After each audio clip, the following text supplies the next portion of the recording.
Regular viewers will be keeping that stuff about the old haircut to the end of this video, and we'll just go straight in with the sneaker and keep that sneaker first. And that sneaker that we're looking at today, we're going to do a sort of comparison. The title of this, as you know, because you've clicked on it, is debunking some of the conspiracy theories, some of the ideas, some of the opinions about the upcoming Nike Lebron James sneaker, because they're calling this the USA, but that doesn't make any sense. And there's a couple of other ideas about what this colorway actually represents. They've gone with LeBron James as the name of the sneaker, but that doesn't really make sense either. But I have the answer, and I believe I've got it right as to where this sneaker was supposed to go, what it was supposed to be called, and why it's colored the way it is. So without further ado, let's get into the sneaker and have a look today at the Nike Lebron 17 Low LeBron James.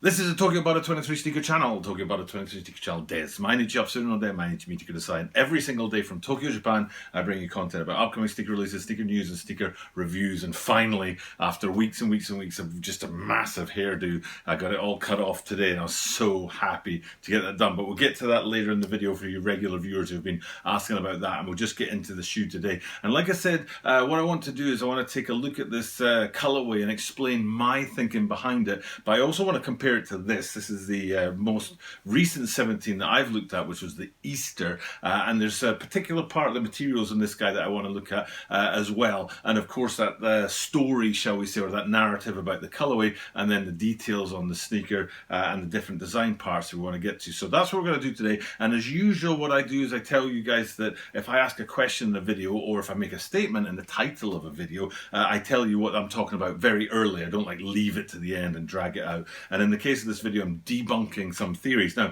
the theory is that this colorway is called the USA. That theory we could just get straight off and just forget about it, because the USA would be red, white, and blue. And you could do that with the black upper. And for example, on the heel, there's some detail in coloring. On the medial sides and on the lateral sides, there's some detail in the coloring. It's predominantly a black and white sneaker, and those little hits of color, if they were in red, white, and blue, then maybe it would be the USA sneaker. But they're not in red, white, and blue. So I think we can just put that aside and forget about that. What the colors are, you've got this black upper, almost completely black, and then a few hits of white on there.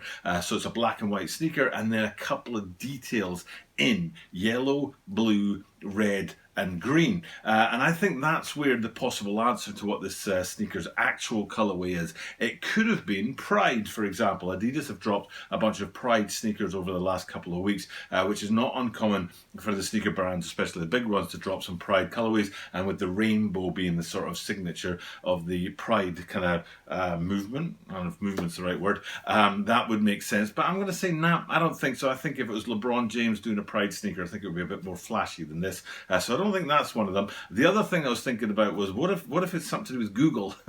And the reason I thought of that was because about a year ago, I think it was a Harden sneaker, or maybe Next Level, an Adidas sneaker. Hopefully I can find it and put the picture behind me here. And someone in the comments below said that looks like a Google sneaker, and I hadn't thought of it, but it was the first thing I thought of when I saw the color sort of blocking on this LeBron James. But again, I'm like, there's no way that the Nike line or LeBron are doing a tie-up with Google, so let's put that aside. I think what they were going for was the Olympics, and particularly these right here. This is the Olympic rings, and I think I'm right in saying that the Olympic rings represent those four colors on this sneaker, that blue, yellow, red, and green, and then the fifth is black, so the whole black upper is that black fifth ring. Now, just a little sort of bit of trivia for you guys here. I'm pretty sure that the 5 Olympic rings were chosen in those colors because at least one color is on every flag in the world, every national flag in the world. So if you go back to USA, red, white, and blue, you can see that the white wouldn't be there in those Olympic rings, but red and blue are. Or if you went to Germany, which is black, red, and yellow, I think. So you've got those colors in the rings there. So any country, you go ahead and check this out, find its national flag, and you'll find at least one of its colors appearing in these Olympic rings, and that's why they chose those 5 colours. And I think that's what this shoe was supposed to represent. But because the Olympics have now been moved back a year, instead of calling this the Olympics, which wouldn't make any sense in 2020 anymore, they had to rename it. So they came up with a very unoriginal name and called it LeBron James. So it's the Nike Lebron 17 Low LeBron James. But I think originally it would have been called the Olympics. And that's just my take on it. But maybe other people have an opinion about that. And let's have we'll stay with the colours first, and we'll get to the materials second, especially in that comparison with the Easter. And I want to go to the heels so you can really see what I'm talking about, because that's one of 2 major places where that colour comes in on the black. So the black being the one colour, and then you've got red, blue, green and red. So if we look at the heels, you can see they don't match because they have 2 colours on one and 2 colours on the other. And it is in that sort of LeBron James crown kind of detailing on it. And that's the colour that I'm talking about. If you take those 4 colours on the black upper, then that represents the Olympic rings for me. Another place to have a look is to go on the inside and look down and see the insole. And you can see what's almost an 80s design in this sort of like it's an outline of a Jumpman and then kind of staggered in the 4 colours that they're going with on the heel as well. But again, it's that motif and that colour that's represented. And that's the 2 major places where colour comes into the sneaker. There's a couple more details that we'll get to in a minute, but I want to look at the lateral side first and take a look at that. One of the features I like about the LeBron 17 Low, not my favourite sneaker, but there are a couple of things I do like on it. And one is that outline of a swoosh. Instead of it being a separate piece of material on top of the upper, it's like an outline that's kind of embedded in the other. And that's in white on this guy. Now recently, the Easters, when I looked at that swoosh, that outline of the swoosh on there was a sort of iridescent, I think was the word that they went with. But here it's a solid white outline on that solid black upper. And again, that way it dips into the midsole is one of my favourite things. On the lateral side, if we flip to the medial side, you'll see it's a smaller swoosh higher up, but still in that outline effect in white. Now, going back to the lateral side, one of my favourite little features on this, if we go to the front end of the sneaker, that tiny little swoosh there. Now, I think I'll be showing you it in blue now, which I think is the left foot's lateral side towards the 4th foot on there. You can see that little swoosh in there. Now, if I don't know how I found this. I'm not sure how I found this. Maybe I just have a picture of the medial side or a picture from above or something like that. But the other foot, I think it's the right foot, the left foot blue, and then the right foot is red, which I think is really cool that they went with 2 different colours on there, and it matches up with that back on the heel where they have 2 different colours on each of the shoes, left and right shoes, and the same on that midfoot area or the 4th foot area with the swooshes being different colours on the left and the right shoes. What I can't see and haven't been able to see is on the medial side it says Nike React. I think it says it in red and black on a white sort of the white midsole and the white outsole, and I don't know if that's a different colour on each left and the right shoe. I know it's red and black on at least one, but I don't know about the other one. But it's a small detail, but it's cool to see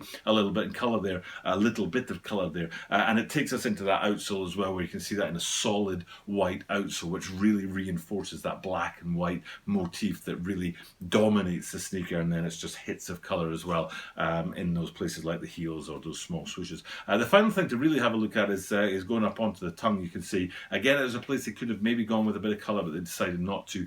So all in all, that's kind of your really solid look at the shoe in terms of colour. A black and white shoe with the odd hit of colour is the way I would go ahead and describe that. But the final thing I want to do before we talk about my noggin is look at the materials on it, because it's the materials that really caught my eye on this guy. And particularly if we take the Easters right now and zoom in on them, you can see that the Easters have what I call the quilt effect on the sort of upper half of the upper.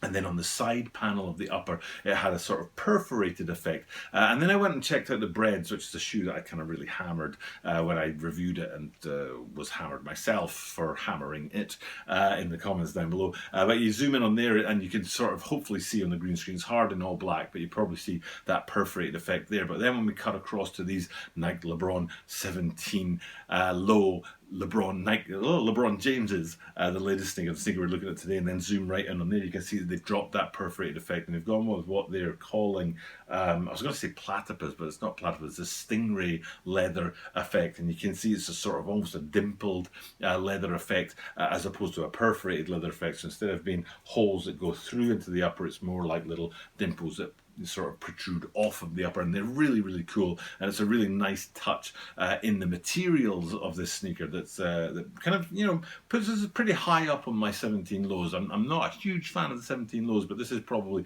one of the higher ones that I've appreciated from that LeBron line. And then if we drag back out and just have a look at the whole shoe as a oneer and finish it off, it's just a really solid looking shoe, and a lot of what I don't like about the 17s usually isn't on here. For example, that kind of crown effect that comes up out of the air unit is usually translucent. It looks a bit cheap, but because it's black on this with a black background, it doesn't look so cheap. So a lot of the reasons why I'm not a huge fan of the 17s are actually missing from these guys. So they are definitely higher up on my favorite 17 lows. As far as 17 highs go, there are a ton of them that I love, and well above the 17 lows.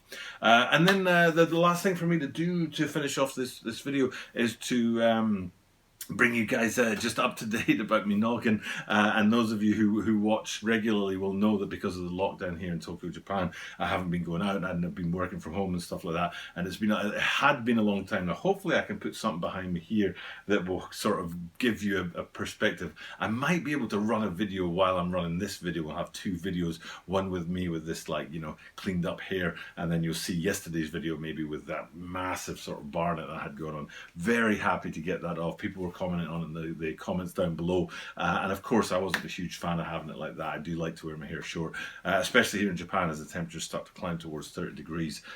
Getting, you know, short hair for the summer season is a good idea, and finally I made it today. So and then I haven't had a chance to have a shave yet, but soon I'll have a shave as well, and then I'll just be all Japanese word sukkiri, which means just really, like, you know, feeling really clean and you know, I don't know what how to translate that word into English, but just really smooth and kind of streamlined. So I'm looking forward to having that shave and just, you know, finishing off this rebirth after what has been a challenging few weeks and few months here in Japan, and fingers crossed we're starting to come out of that, and you guys are too.